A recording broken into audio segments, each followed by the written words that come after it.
Hello, everyone, and welcome to the Jamie Hughes Show. My name, as always, is Jamie Hughes. What am I saying online? Hello, everyone, and welcome to another episode of the Jamie Hughes Show. My name, as always, is Jamie Hughes, and today I'm in a different setup, a different surrounding, because my current setup is currently being updated. So I'll stay tuned to see more about that. But for now, I am going to be focusing on the Blair Witch. This is my review of the Blair Witch, which is obviously a sequel to the Blair Witch Project.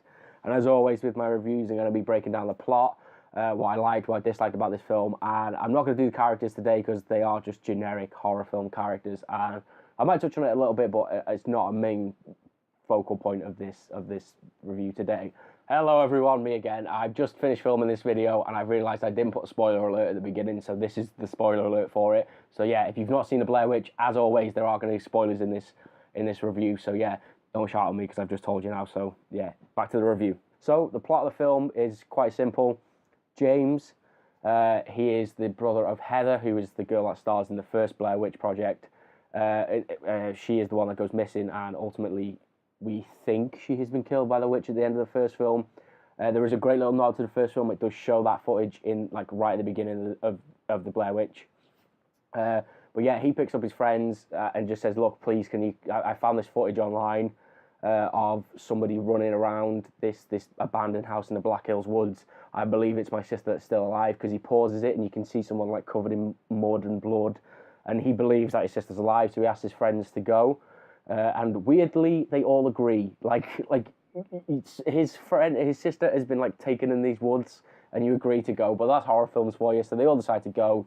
They meet up with Talia and Lane, who are the people that, they're the people that found this videotape in the Black Hills Woods, and they're the ones that want to go and find the mysterious Blair Witch. So as you can imagine, it's all kind of fun and games to begin with, and then shit just goes batshit crazy. People start dying. Say Peter and Ashley die. Talia and Lane, they disappear, and then you find them and they're dead. There is a great bit when Talia dies, and I will touch on that a little bit later on. But yeah, they all sort of become entranced and bewitched by the witch, as it was. And then it ends up that Peter and Lisa find this mysterious hut. Turns out that obviously Heather is not alive. It's been 18 years. There was no way she was going to be alive. And it's all been a trick by the witch to get them there.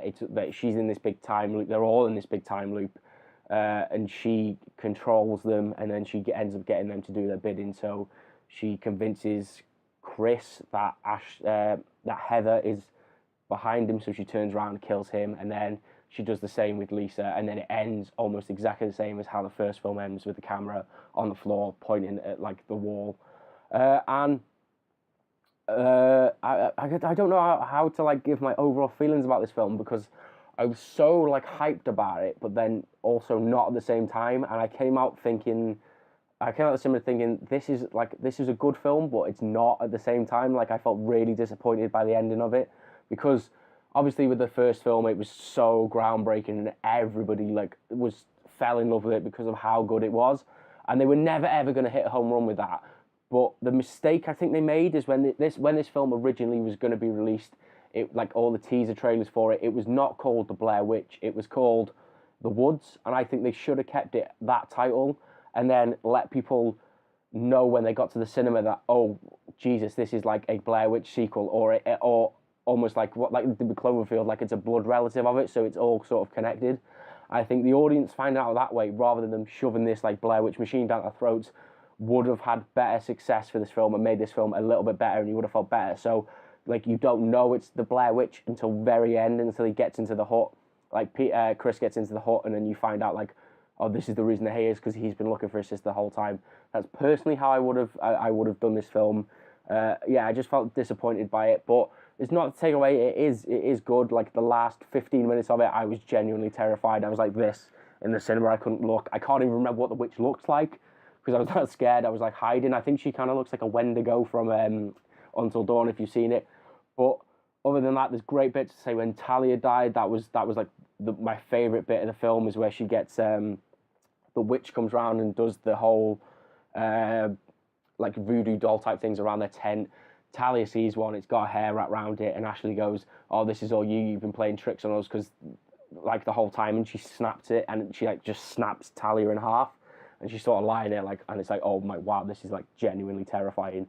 But yeah, other than that, I think like I wanted to like this film, as I say, I did enjoy it in bits. I think there's scenes where it's great, but I think the biggest problem for this film, well, two biggest problems, were the fact that it was never ever going to live up to the Blair Witch, and it was released in a time where we are so diluted with like found horror footages. Like, as much as I love the first Paranormal Activity, like they are getting so like worn out now, and it's a tired, worn out genre.